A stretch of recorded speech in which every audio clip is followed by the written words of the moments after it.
Just, I know Ekholm and McLeod, you're waiting for them to be ready to go. Yeah. Kulak wasn't out there. Niemelainen, any updates in regards to that? Small bumps and bruises. All of them are trending in the right direction and held out today for precautionary reasons. So with McLeod and Ekholm, I mean, it's not ideal that they haven't been out there, obviously. Is this a little longer than you'd originally expected? Do you think they'll be ready for the start of the year? Yeah, I expect both to be ready for the start of the year. They're putting good days together. We're listening to our medical people. I think when you have time, you want to use it, and we got time. I think someone asked me the other day, it might have been Specca, if it was like the playoff game, would they be in? Yeah, they'd be in, but we got some time right now. We want to use it.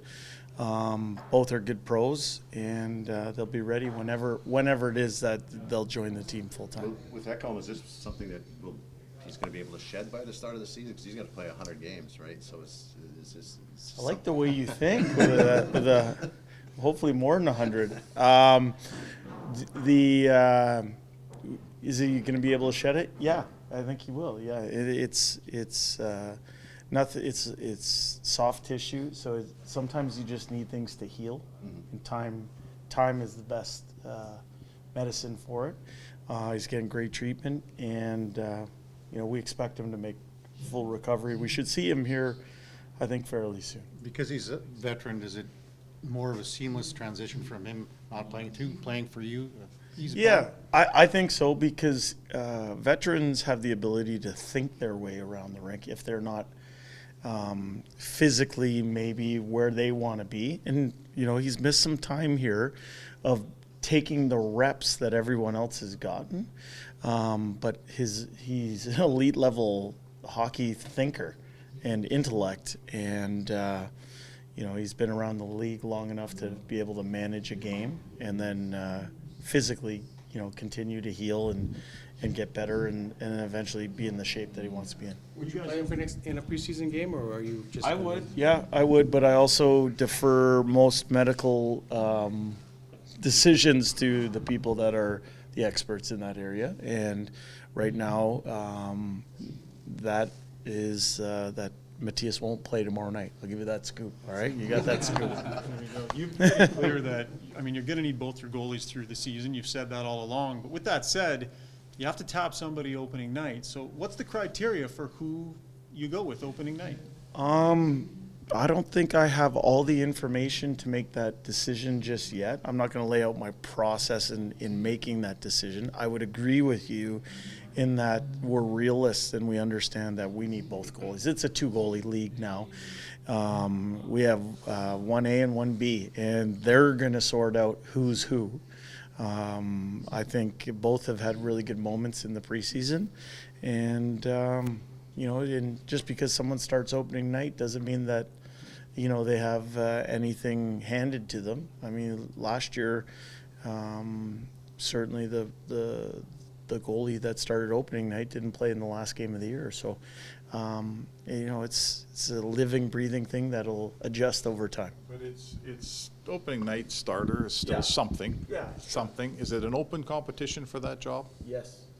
It's an open competition, and we've had, like I said, I thought there's been good moments from both goalies, and they both are going to get another game here to sort that out, make my decision easy. How good is it for Stuart Skinner in this situation to, really be pushed? Like, Jack Campbell's come in here and thrown a bit of a gauntlet down with his play, and for Skinner to feel that pressure as early as training camp here. Well, let's start with Jack. I think he went into the summer with a clear frame of mind on what he wanted to get better at. Appears to me to be very relaxed and is letting the game come to him. He's made numerous great saves, and he's in a good headspace. He's in a good physical space, and he's turned in two pretty good performances. I think it is very healthy for Stuart Skinner or any young goaltender to have a partner of Jack's personal his personal quality. What a guy to be partnered up with. And that is how we look at it. It's a partnership. So for Stuart to feel somebody else playing well, I think he's, number one, happy for Jack that he's playing well. And then number two, he knows that we have a tandem. And going back to Specs' question, Is it an open competition for opening night? Yes, it is. Do you think Jack's performance in camp has been maybe the best thing in Oilers training camp so far? I think it's one thing. I think there's been numerous good things, including the work that all of our players are putting in. The work rate this year has been quite impressive, and I'm just going to say it matter of fact, what we expect. It's what we expect here. And, we've thrown some new wrinkles and new layers at people, and everyone has come in with an open mind. I think training camp is realistically about building up your base or laying a foundation. But most importantly, it's about, more than reps or how many exhibition games or what your numbers are in preseason. I think for the core of our team, it's about thinking well. I want our players thinking properly, thinking well, having the right mindset heading into a regular season. And what I've seen so far with the level of commitment and work from all of our players, I think that's the story of preseason. Jay, is that an unfinished business left over? No, I think it derives from our leadership group, specifically our captain, who sets the tone, has an intolerance for anything that gets in the way of winning. And, for him and the entire leadership group, there's a level of seriousness about starting the season the right way. So because of that, I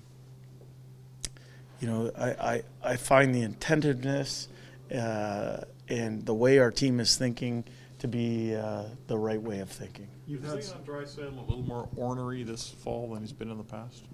In the preseason games or just in general? I don't know. I've seen some of your old press conferences and some of the questions he's had to take. I don't know. I think Leon is a premier player in the world, and like Connor and like the rest of our leadership group, he's serious about winning. He's driven to win. He is motivated by team success.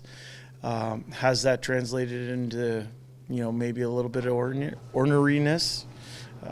Maybe. But I know that he's driven to be the best that he can be and help push our team forward. In a lot of ways, Philip Broberg seems close, and he spent time with the main team. Yep. With that said, you've got some guys that are pushing in camp. I mean, Gleason had the game. Kemp is you have other guys pushing. So how do you sense Philip's handling that, and how would you evaluate him so far? I think he's had really good moments in camp. He's had probably moments that he's going to learn from in camp.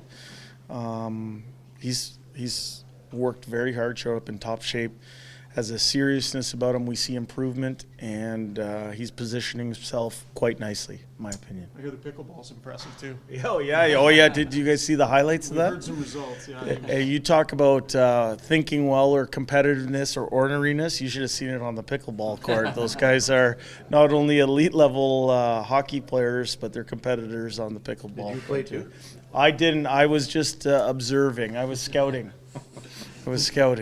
Jay, you guys trimmed the roster down a little bit, including Xavier Bourgault, of course, 2 goals last night. What's the messaging for him as he enters year 2 of pro? The messaging was that he laid down a much more impressive camp this go around. I think a year of pro hockey under his belt served him well, and he knew what to expect. But I saw a player that was involved.